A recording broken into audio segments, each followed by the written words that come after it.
Okay, I think we're going to get started because we have a very packed program. We have over 120 people that have registered for today's event, but we know that many will be coming in. So we will get started. Good morning to all of you. My name is Georgia Farouk, and I'm the Executive Director of Thrive, the Alliance of Nonprofits for San Mateo County. And on behalf of Thrive, welcome to today's special event on redistricting, and thanks to each of you for taking time to attend this program. Thanks also to our elected officials who are here today, coming in still, I think. And I want to note that we have a lot to cover in 1 hour, so I'll try to be brief. Let's introduce members of the Thrive team. If you're on video, wave. We have Sarah Bugazale, our Policy and Advocacy Program Associate, Letitia Manuel, our Marketing Associate, Kirsten Shedek, our Operations Coordinator, and Rebecca Townsend, our AmeriCorps Vista. Those are the Thrive staff members here today helping with the program. And I'd like to especially highlight the hard work of Petra Silton, who has created this two-part series for you all on redistricting. She is our Director of Advocacy and Education at Thrive, and she has also been leading coalition building efforts on redistricting here in San Mateo County. So she'll be introducing our sponsors and speakers in just a moment in our event. So about Thrive, really quickly, many of you know we are a cross-sector network of over 200 organizations and individuals, and we primarily focus on the nonprofit sector. We're here to strengthen the nonprofit sector in service of the community, and we are a membership organization. Please visit our website, thrivealliance.org, and you will find a lot of amazing events that are coming up, so I encourage you to go there, and you'll also find ways to engage as a member. Although I will say that we advocate for all nonprofits, members and non-members alike. Next slide, please. 3 focus areas that Thrive has are capacity building, cross-sector collaboration, and policy and advocacy. Many of you know we have 5 key issue areas that we focus on: arts and culture, children and education, immigrant and workers' rights, basic needs and safety net, environment and sustainability, and also a 6th area of focus, which is civic participation. And we also want to highlight that we have been very active in Thrive's in the County of San Mateo's recovery for COVID-19. We are conducting a landscape analysis right now in the nonprofit sector that is helping us with our strategic alliances work. Also have an exciting peer learning series we're kicking off on mitigating learning loss. That is starting on Monday, and we are generously supported through Chan Zuckerberg Initiative for that. And finally, on March 11th, we're co-hosting a series with Sequoia Healthcare District on vaccine equity, and we'll be also hosting the update on a community needs assessment for Redwood City and North Fair Oaks. So those are just a few of the events coming up that we wanted to highlight. And with that, I will turn it over to Petra Silton to kick off the program. Morning, everybody. So nice to see you, and thank you for introducing yourselves on chat. This is really an amazing group of people in the room, and I wanted to just thank you all for being here. I also want to thank our sponsors and partners on this, because it's really been a group effort. There's been so much going on as we prepare for educating the community about redistricting and why it's important. So thank you very much to Asian Americans Advancing Justice, to the Grow Foundation, Silicon Valley Community Foundation, and Menlo Together. We really appreciate the partnership and appreciate the outreach that has helped get so many people into the room. So I just wanted to briefly talk about why redistricting. Why is Thrive even involved in redistricting? And it's the same reason that we participated in outreach for Census and in outreach for voting and elections education. And the reality is that although advocacy is good, the most effective kind of advocacy is policy change. And if people aren't represented, how are we going to get policy change to happen? So since Thrive's ultimate goal is to lift up the entire community, we would like to make sure people are represented as best possible so that they have the political power and are part of the political process. And so the census was essential to get the count right. And now the next step is redistricting to make sure that we are all represented. So with that, I'd like to introduce our two speakers. The first one is Pam Jones. Pam Jones has been a partner through all of our civic education work. She believes the government should be accessible and inclusive. She works to ensure that residents are civically engaged. She has a long history of working with us and of working on these issues way before even Thrive existed. She's a member of our VIOC and a retired community college professor and healthcare professional, and she has a long list of affiliations that we sent out to you with her bio. Julia Marks is going to be our second speaker. She's a staff attorney for voting rights in the Census team for Asian Americans Advancing Justice, Asian Law Caucus. She provides technical assistance to community organizations regarding the census, elections, and redistricting. She received her JD from the University of California, Berkeley School of Law. We really appreciate the fact that this is the beginning of a very long process. So this is kind of our redistricting 101, why you should be involved and how you should be involved. Next week, same time, same place, we'll be doing kind of step 2. What do we do next with Jonathan Stein? And you are all invited to that. You can sign up again, just like you did for this at thrivealliance.org. So with that, I'd like to turn it over to Pam. Oh, and sorry, quickly, there will be Q&A at the end for both Pam and Julia. So we'll hold the questions until the end, although feel free to put questions in chat. And we'll also, I promise, send out a follow-up email with all of the PowerPoints and all of the great resources that are out there from our partner organizations. So with that, Pam, you're up.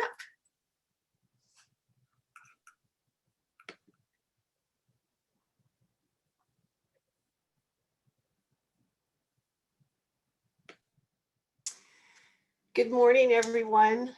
I would like to start with acknowledging the land that we are on. Here in the peninsula, the San Francisco Peninsula, we are on unceded Ramaytush Ohlone land. And as the indigenous stewards of this land, and in accordance to their traditions, the Ramaytush Ohlone have never ceded, lost, nor forgotten their responsibilities as caretakers of this place, as well as for all peoples who reside in their traditional territory. As guests, we recognize that we benefit from living and working on their traditional land. I encourage you to visit www.ramaytush.com to support their efforts to remove statues honoring colonizers from this land. So, redistricting. Redistricting is empowering neighborhoods. And redistricting gives us a seat at the table. It levels the playing field. And redistricting ensures that we maintain that seat at the table. I'm Pam Jones, and as Petra said, a longtime resident of the Bellhaven neighborhood in Menlo Park, which is how I became involved with redistricting. And that story is to come. And it has to do with why we created districts in Menlo Park. Menlo Park, like many of the jurisdictions here in California, were had at-large elections, and they received a letter from an attorney, and there were several attorneys in the state who said that, and I quote, for example, Menlo Park's at-large system dilutes the ability of Latinos, African Americans, each a protected class, to elect candidates for their choice or otherwise influence the outcome of Menlo Park's council elections. What happened in Menlo Park in the 2016 election is that the residents of the Bellhaven neighborhood, which is about 18.6% of the population of Menlo Park, had a candidate that they preferred, and yet they were not able to get her elected. And this had been the history in Menlo Park for the past 30 years, although people who ran from our community, we were never able to put enough votes together, being only 1/5 of the city, in order to elect anyone. So the Federal Voting Rights Act, as well as the California Voting Rights Act, were the method to give us a permanent seat at the table.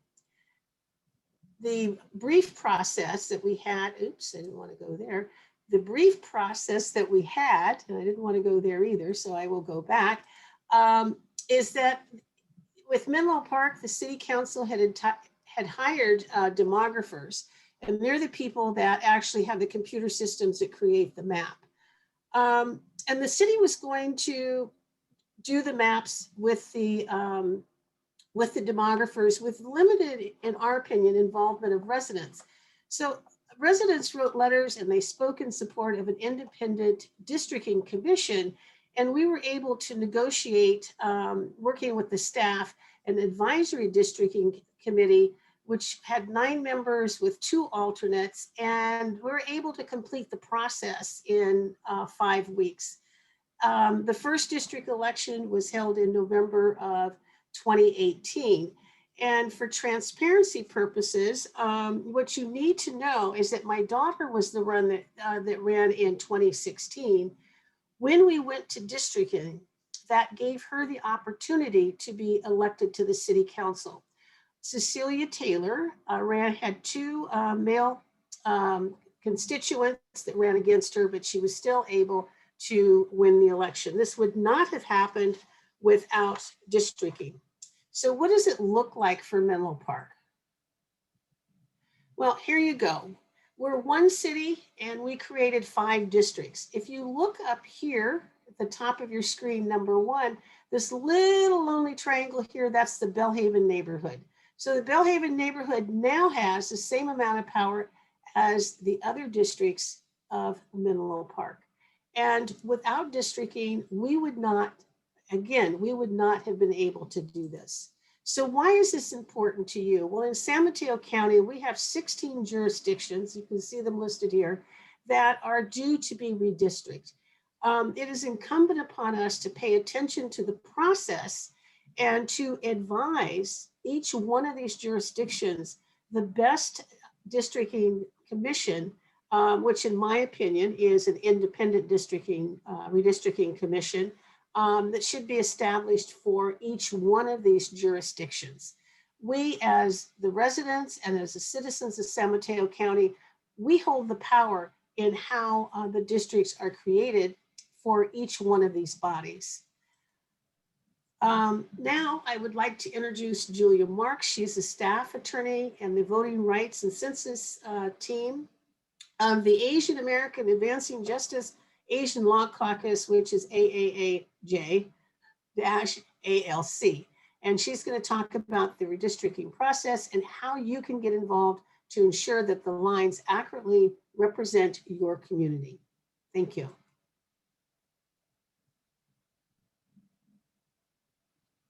Great. Thank you so much, Pam and Petra, and to everyone for being here today.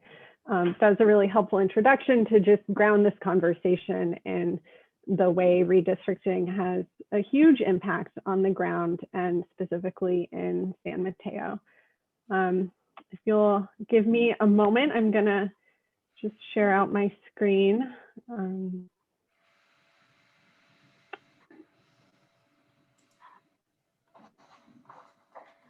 Okay, hopefully that works okay for everybody.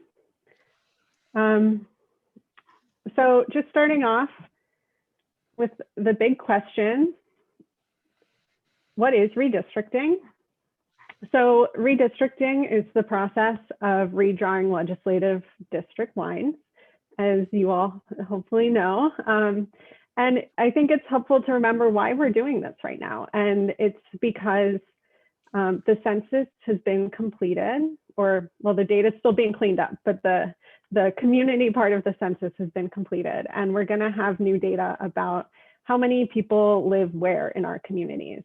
And so we have the opportunity to use that data to reassess our lines and make sure that each district is the same size. People move around, especially in California and in this region. And so we want to make sure that the representation is equitable and that each district has the same size population. So what's happening in redistricting this year is going to affect all of our levels of government. This is not just about US Congress, but it is about US Congress. It's also about our state legislature. It's about the county seats. It's about our city councils. It's the school boards. So this is a chance for you and your community and your organization to think about these different levels of government and think about where you really want to dig in and do advocacy to make sure that the representation, you know, reflects your community and that your community has a fair shot at electing candidates who will be responsive to their needs. So it might be that you really want to dive in deep and do some advocacy around what our congressional seats look like and about the state legislative seats, or you might really want to focus on the city you live in or the school board if, you know, the school board's really important to you and your family. So I like to think of this as not an overwhelming project, but an inspiring project because there's so many different ways to get involved. Sometimes when we think about redistricting, at least for me, it can be a bit of a challenge of imagination because we're used to the maps we've had them for the last 10 years. So I just wanted to give an example of what the San Mateo area congressional map looks like now versus 10 years ago. So you'll see District 14 is the current congressional district for most of San Mateo. But in the past, it actually was split somewhat differently. So you'll see that the coastal areas around Half Moon Bay were paired not with the northern part of the county, but instead were paired with coastal areas running all the way south down to about Santa Cruz. And they were also paired with Mountain View. So I'm not saying, you know, which map is better. That's for you all as residents of San Mateo to talk about. But I just wanted to flag that there are multiple ways to break up spaces to create districts. And when we think about what works best for communities, we can think about a variety of combinations. We don't just have to look at the existing maps. So I wanted to take this moment to step back and build on some of what Pam said about, you know, why do we care about districts? What does this map actually mean other than just some lines on paper? And so a key piece of it is that keeping certain areas and communities together can increase their electoral power, right? So here, you might see if sections of the coast have a lot of shared interests running along Highway 1 and want to vote together, if they're in a district together, they'll have more of a voice when they go to the ballot box and they choose candidates who prioritize or speak to their concerns about the coastline. But it also has impacts if you keep people together beyond the ballot box and the election itself. And can have a spillover effect in terms of how people do advocacy to their representatives. So if you're trying to organize a neighborhood or a region or a community around an issue that's important, that's shared among that community or region, and you're divided between multiple districts, it can be harder to figure out who are our representatives, how do we set up meetings with them, how do we uplift these items in a way that will catch their attention and make sure they're responding to our needs. So having folks who have shared policy concerns kept in a district helps both with electing people who will be responsive and then continuing the conversation with those elected officials to have, you know, really solid representation at all these different levels of government. So here in California, we're really lucky that we have fairly open and public systems of deciding what the lines should look like. So at the state level, we have the California Citizens Redistricting Commission, and they're going to decide the US congressional seats. They're going to decide our state Senate and state Assembly, and also something called the Board of Equalization, which is a tax-based entity. And then at the local level, we see more variety. So often the governing body decides the lines for themselves.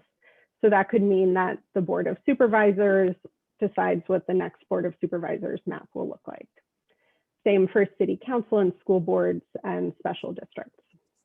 However, that's not the only way to do it. And increasingly in California, we're seeing local governments trying to reform their systems and make the decision makers more either grounded in the public and separate from politics entirely, or set up systems so they're more responsive to the public and shielded somewhat from political influence. So if you join the conversation next week, you'll get the chance to do a deep dive into some of these process considerations and thoughts about what the local decision-making should look like. Just as a preview, local entities can set up an independent commission that decides the maps totally independently from the city council or the Board of Supervisors. They can also set up advisory commissions where a separate body, the commission, comes up with 2 or 3 choices, and then the city council or board can choose from those. Sorry, that was a hybrid commission. Or they can do an advisory commission where a separate body looks at different maps and proposes one, but then the council can choose whatever they want after that happens. So there are a few different ways to structure it, and it's something we already have examples in other cities and counties to look to. And we have the example of the state, which has a fully independent commission. So a quick overview of how the state process is going to work.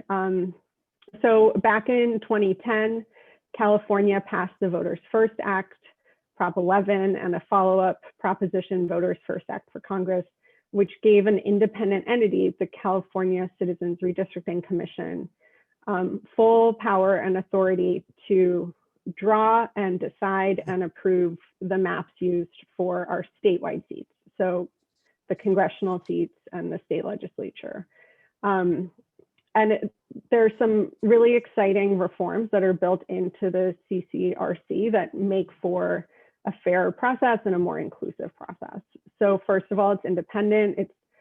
It's not making maps to propose to the legislature, it is making the maps. It's also made up of everyday Californians.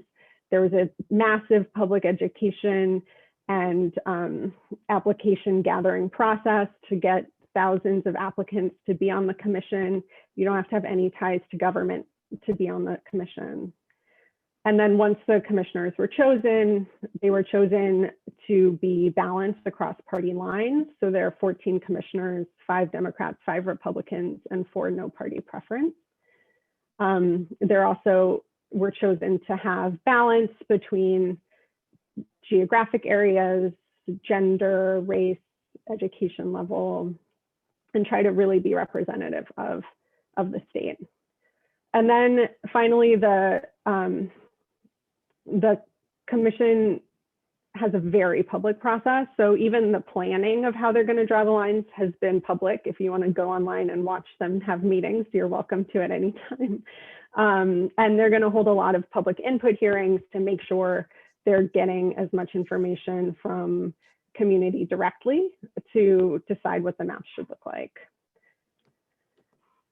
Cities and counties also have fairly public processes. There are some requirements around holding public hearings, and this is where you all can have a really big impact, both in actually attending the hearings and sharing information and sharing your opinion with the line drawers, and also in mobilizing your communities and friends and family to come out and participate in this process as well. So at a minimum, there will be at least 4 public hearings, and some of them have to occur before draft maps, where you can talk about your community from the get-go. So as soon as pen goes to paper, The line drawers have heard from you and already know, oh, these folks have these priorities and really need to be kept together so that they have a chance to elect fair representation. And there need to be hearings after draft maps. So if you see a map proposal that cuts your neighborhood in half, you have an opportunity to go say, hey, we'll never get to elect folks who are representative of us if we're divided in this way. So there are multiple chances to engage in the process at the local level. There are also requirements now to make sure the process is more accessible than it's been in the past. So those hearings need to be accessible to people with disabilities. There are also requirements around language access, and in the Q&A, I'm happy to share more detail if that's of interest. And then there have to be multiple ways to give input. So folks can either go in person to the hearings or provide in writing. You can draw out your neighborhood and write something and scan it and email it in. There are multiple ways you can do it. So if you can't make a meeting, you can still impact the process. And then I just wanted to flag that this is the bare minimum for what cities and counties have to do. And we strongly encourage you to ask for more. They should have many hearings. They should be in all different kinds of neighborhoods and areas so they're easy for people to get to. They should also make sure hearings are happening not just during business hours. There's already a requirement that at least one has to be held outside of business hours. But holding a wider range of time slots makes it easier for more people to come and engage in the process. Okay, so I keep talking about going to these community hearings, and I want to say a little bit more about why. So having community voices in the map drawing process is extremely important, because as I noted earlier, and as Pam described, if a district contains a community or a set of communities, a group of neighborhoods that have shared interests, those folks have a better chance of having a voice in who gets elected, and then in organizing to speak with their represented officials and make sure that the elected officials are really representing them well. And so keeping communities together is a piece of the redistricting process. And both state law for the state redistricting process and the local process both require that the line drawers keep in mind when you have communities of interest and make efforts to keep those communities together. So you might have an instance where a highway runs through two neighborhoods that have very similar interests. And in that situation, the line drawer's first instinct might be, oh, we're just going to follow this highway. That looks like an easy way to do it. But if those two communities have shared interests and say to the line drawers, you know, our community is really worried about the lack of parks in this part of the city, and the neighborhood across the freeway has that same concern, and we're all worried about potholes here, and we're also really worried about having greater investment in education, you can say, we all share that. And so please make sure we're in a district together. Don't just automatically follow this freeway boundary.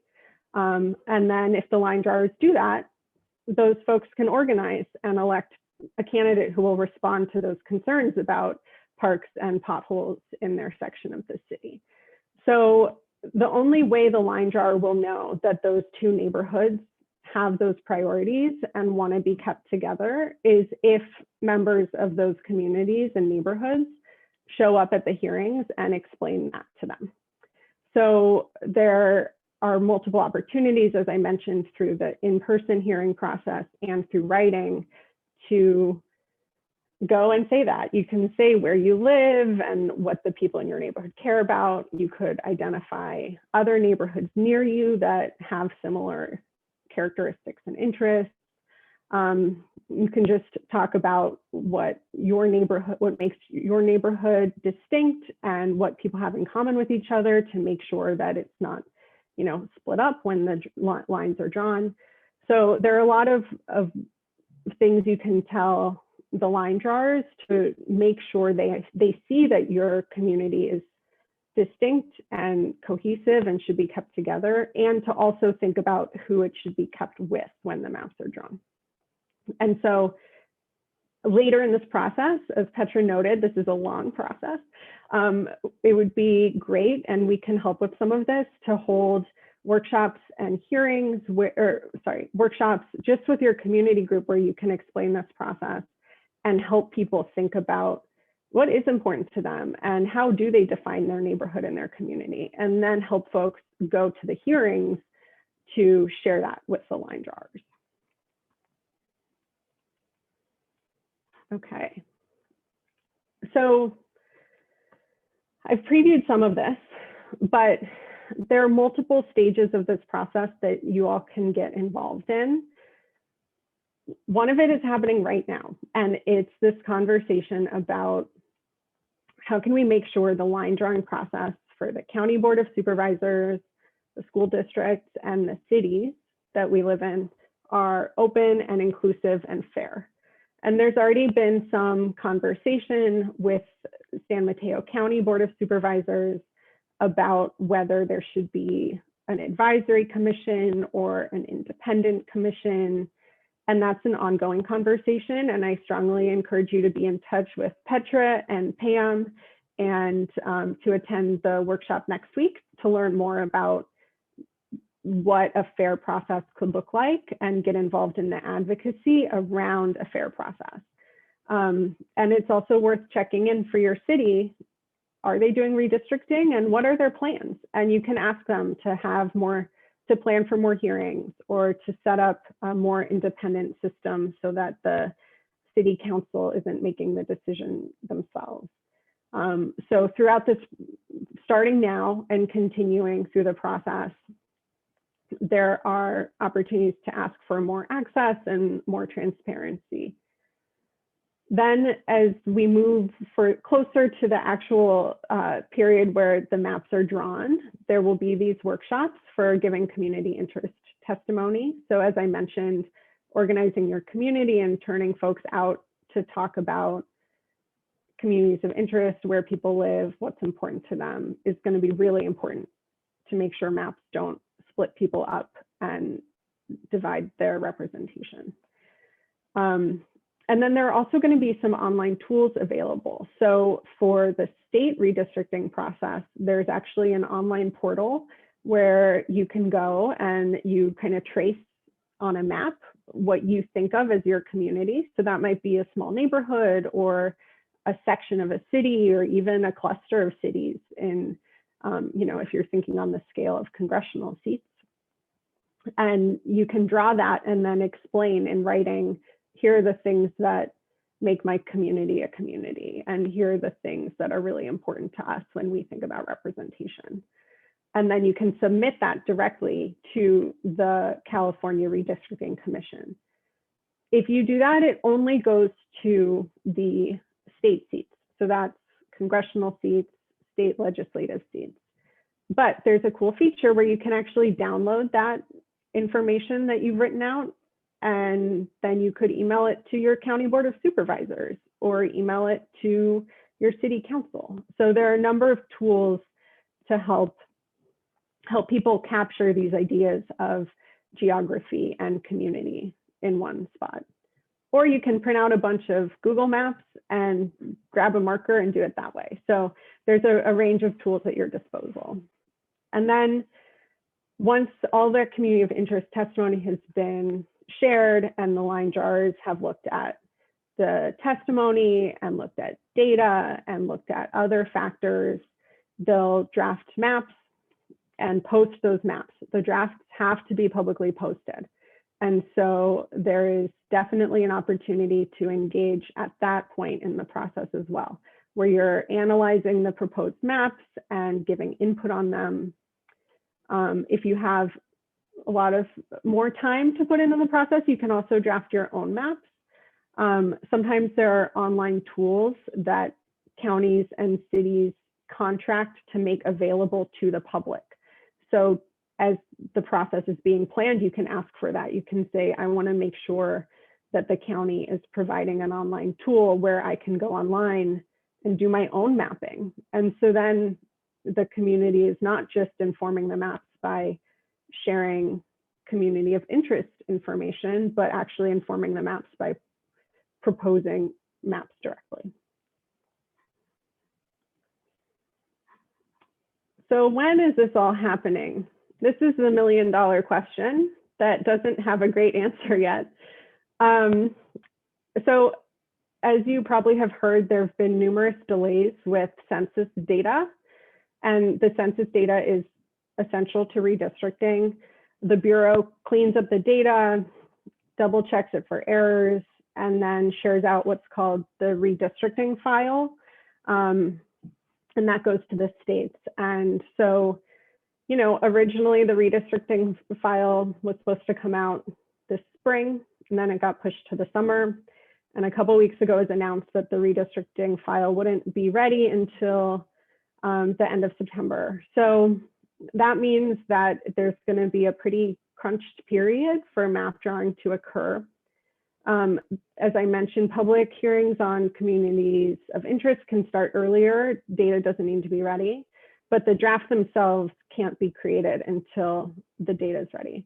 And in California, there's some extra data processing steps to make sure we're not unfairly accounting for prison populations in the wrong place. And so because of that, the data won't really be ready until the end of October. So feel free to look back at this slide for more detail, but the core map drawing period is going to be November and December. And the state is planning to draw out its process into February, but it's quite likely this proposed timeline will change because elections officials need enough time to get everything ready for the June 2022 primary. So I'd keep an eye on the timeline, but don't count on anything yet, unfortunately.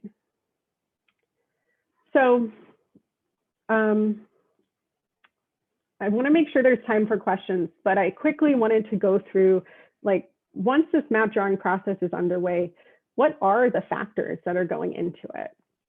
I did talk about community of interest previously, and I'll mention it again. Community of interest is a really important part of map drawing, but it's not the only factor when map drawing. So I'll just give a quick overview and then happy to share resources with much more detail later. So for both state level seats and city and county seats, there are ranked criteria that the line drawers have to think through, and they go in order. So, you know, population equality is the #1 rule, and you can't sacrifice population equality to meet any of the other criteria. It's #1 and it has to be met. Population equality is grounded in the US Constitution. It's just a simple matter of fairness. Each person should have equal representation.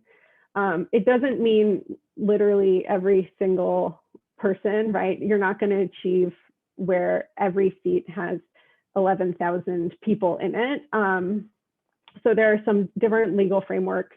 Substantially equal is required for city and county seats. Reasonably equal is required for state. But a general rule of thumb is just try to get as close to equal as possible. And if it's not 100% equal, a little deviation is allowed, but it needs to be justified as being required to meet the other factors. The next requirement is compliance with the Voting Rights Act. So I'll do a little overview of the Voting Rights Act because it's so important to the history of our country and to the map drawing process itself. And you'll see it's the second criteria. It trumps all these other considerations because it's so essential to having a fair and equitable districting system. So the Voting Rights Act was passed in 1965. It's a direct result of Black leadership and struggle for fair representation, and it prohibits racial discrimination in voting. This means it prohibits explicit discrimination where you say, we're drawing these lines to exclude people, but it also prohibits discrimination where people didn't say that it has a malicious intent, but where the effect of the plan does limit the ability of communities of color to elect the candidates who will represent them and the candidates that they want. So something might be neutral seeming, but if it makes it difficult for communities of color that have faced discrimination to elect candidates of their choice, then that map is not permitted. So throughout the line drawing process, there needs to be an assessment of whether the Voting Rights Act comes into play and whether the maps are being drawn in a way that will empower communities to elect the candidates of their choice.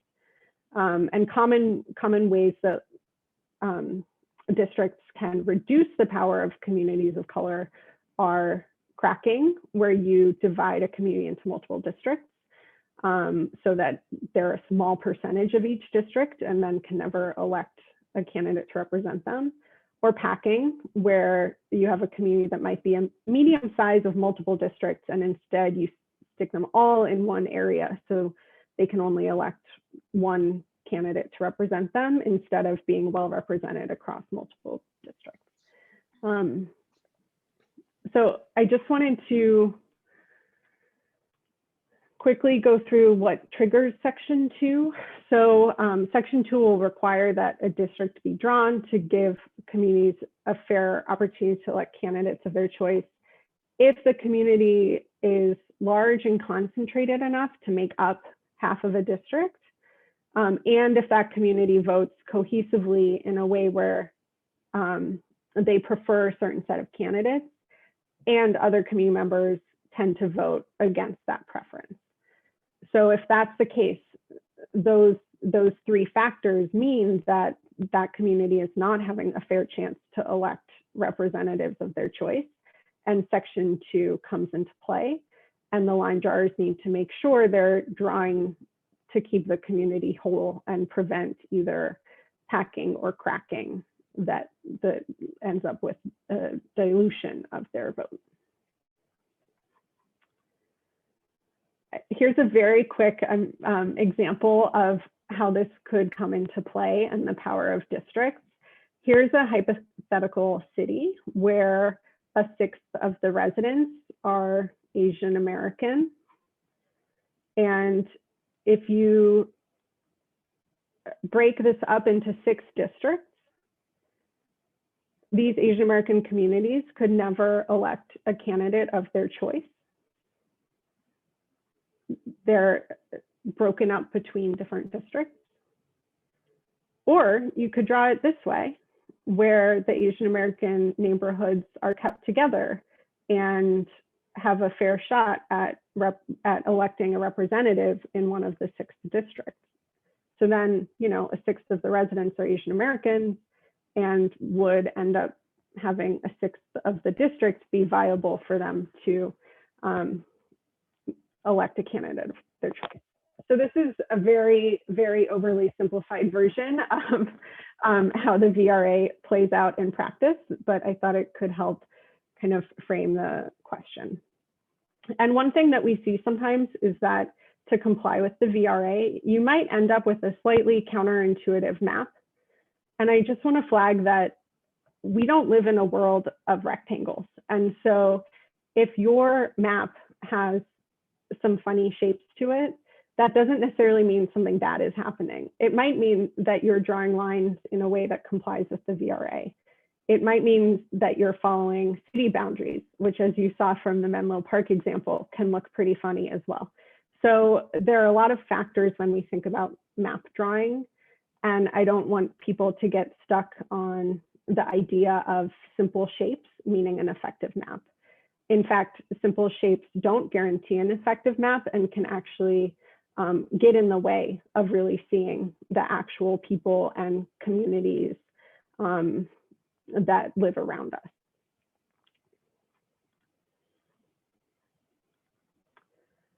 So I'll wrap up with a very quick rundown of the other factors. Once you have made sure you're complying with population equality and the Voting Rights Act, the line drawers also make sure that their district is all connected. You don't want an island, a hypothetical island where you have one district surrounded by another and then another piece of that first district elsewhere. People should be able to get from one part of the district to another without going through a separate district. And then there's the community of interest consideration we talked about before. So that's keeping communities of interest together. The example I just used for the Voting Rights Act, I think can also be helpful to think about the power of communities of interest. You could swap out Asian American neighborhoods in that map and instead think about a low-income neighborhood with a lot of renters who might have policy priorities around renting. And again, the lines could be drawn in a way that keep those rental-heavy neighborhoods together, so those folks can elect a candidate to the city council who will worry about, housing rights that affect them. Or you can draw the lines in a way that break up all the rental, lower income neighborhoods, and then it's harder for those folks to elect people who will represent them. So communities of interest is, you'll see, pretty highly ranked here. It's even above, for counties, the criteria of keeping cities together. So when you're thinking about county seats, you don't just draw the cities together and call it a day. You think about what are the neighborhoods and regions within our cities and how do those relate to each other. We also consider, after COI, we do consider keeping cities together and then following natural and artificial boundaries like rivers, freeways, mountain ridges, etc. And then finally, the last lowest criteria is compactness. And this is often when people think of simple shapes and having a map that's pretty close together rather than drawn through more spread out communities and neighborhoods. But that's below the other interests, because at the end of the day, representation is about all these other things. Who's in the district? What do they have in common with each other? Whether they're part of a city together, not necessarily just about whether their houses are right next to each other. So I'll wrap up with that and leave, I think, 10 minutes for Q&A. Thank you so much, Julia and Pam, for your terrific presentations. I think we're going to have a lot of questions. First of all, I wanted to explain a little more about what's going on in San Mateo County right now, because it's really already relevant. This is not like, oh, especially when you looked at Julia's timeline, you might think, oh, we have plenty of time. Well, it turns out that on January 26th, the Board of Supervisors had a presentation by some consultants about this, because they've already hired the consultants for the districts for the board. So the consultants recommended for the different kinds of committees that just the Board of Supervisors do the redistricting without really going through a process to figure out what kind of committee they would have that would help with the redistricting. And the board decided, without a lot of discussion, to pick an advisory committee. We didn't really realize this was already happening. And as soon as we did, for the next Board of Supervisors meeting, Thrive, along with our partners on this, which is Asian Americans Advancing Justice, Julia wrote a letter, Pam wrote a letter. We also had California Common Cause and the League of Women Voters all step up and say, hey, actually best practices is an independent commission. We didn't really have that discussion. And by bringing it up at the Board of Supervisors meeting, and all compliments to the Board of Supervisors, they decided to pull back and wait and make a decision later about whether or not to use an advisory versus an independent redistricting commission. So this is happening right now. And it would be really great if we can get people to, and we'll send this out in the follow-up email, but to write to the Board of Supervisors and say, hey, gold standard is independent advisory commission, so that everybody in this room can have an opinion, and that the independent advisory commission will be able to actually help us redraw the districts for the county. Now, again, this is for the county level, but as Pam showed you on the slide, there's 16 districts within San Mateo County that have by-district elections that will be redistricted, including a couple that are happening as we speak. So the city of Burlingame is redistricting, and right now they're actually talking about the high school district for San Mateo, the San Mateo Union High School District as well. So this is all a moving target, and we will try to keep you updated about what's going on and where advocacy should happen. But I wanted to let you know that this is not something, even though the timeline says we're not getting the data from the Census Bureau until then, setting up what kind of commissions are going to be giving the advice is going to be happening now. And that is why we're talking about what kind of redistricting commissions next week with Jonathan Stein, where he'll talk about independent redistricting commissions. So I hope this gave you all a flavor of what's going on. And now we're going to have questions, and there are a couple of questions already on the chat. So why don't we start with those? And then if you have a question, maybe you could raise your hand as well. So this one is probably for Julia, which is the county map timeline seems to be only 6 weeks, which seems really tight. Can that be done with sufficient input? Yeah, that's a great question, and it's something we're really worried about.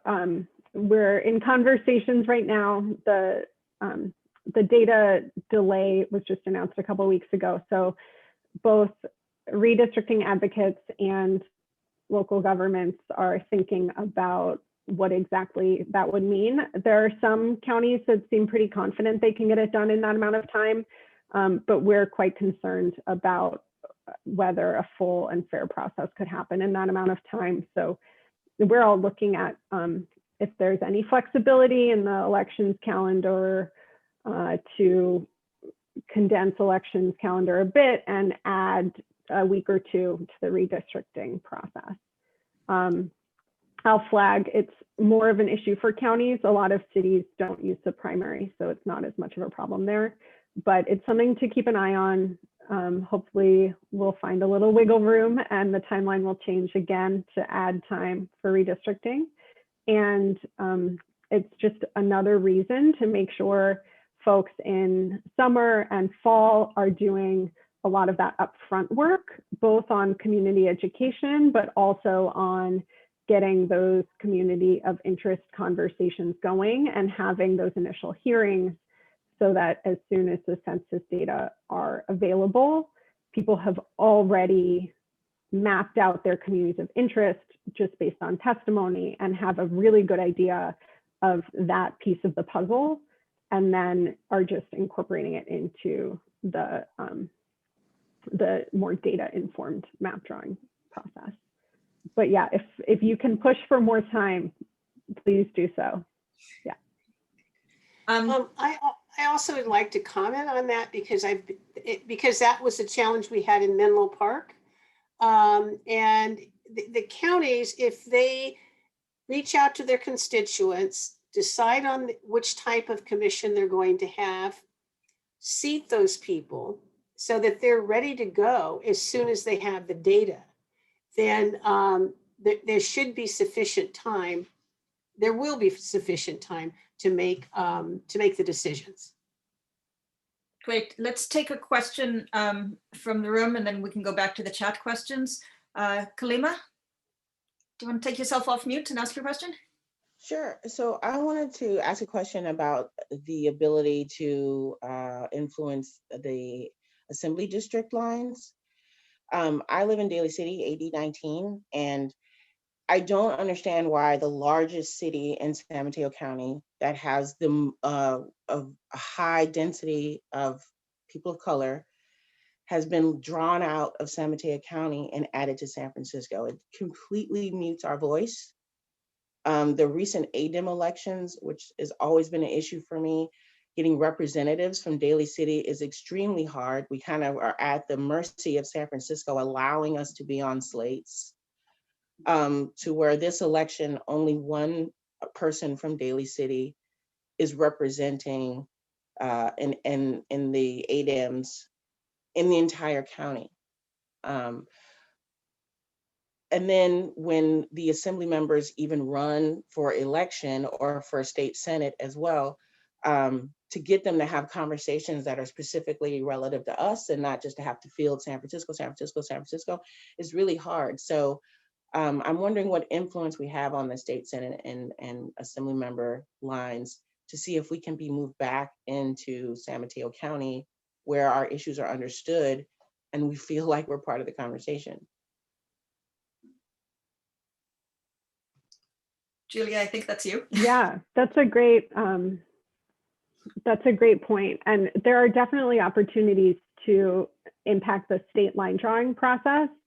And honestly, what you just shared here is like the perfect base for what to share with the commission, right? Because they do want to hear from people about what's working or not working about the current maps and hear proposals of what would be better. And you've just articulated all of that.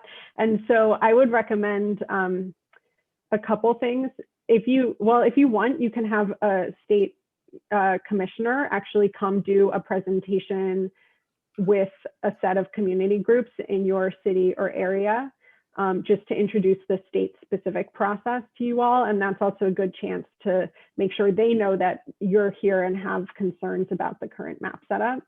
And then on top of that, organizing folks in your community to submit the testimony and to the commission, and keep a watch for when they'll do regional public input hearings where they'll be focused on each region. And so if you can turn out a lot of in-person public commenters via Zoom to say this is of a concern. So far, the commission has been extremely responsive to public comment.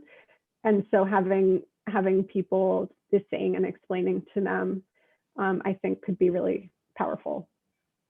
So we only have a couple more minutes. I do want to address Glenn's question because it's a question about information, and I'm going to ask Julia quickly if there is one place where we can see all of the upcoming public forums for different jurisdictions, or is that something Thrive has to do? There is not such a place. That's a great idea. Okay, so I was a little afraid of volunteering ourselves, but I do think that because again, like I said, we didn't really realize that the Board of Supervisors was going to be taking this up.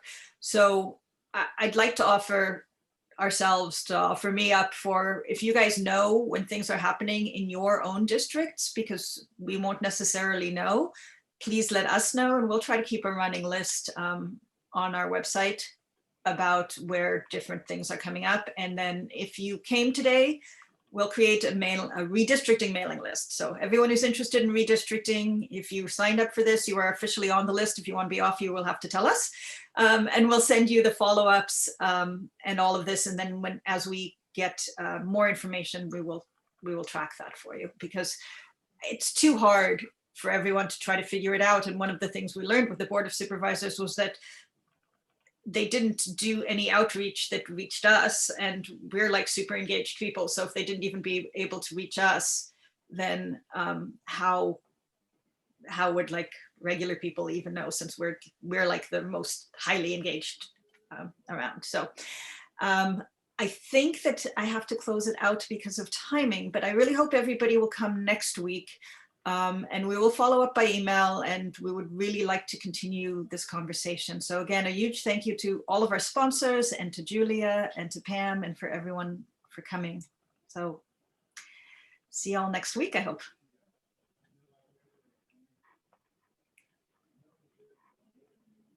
Thank you. Thank you all. If anybody wants to stay on and chat, we'll be here.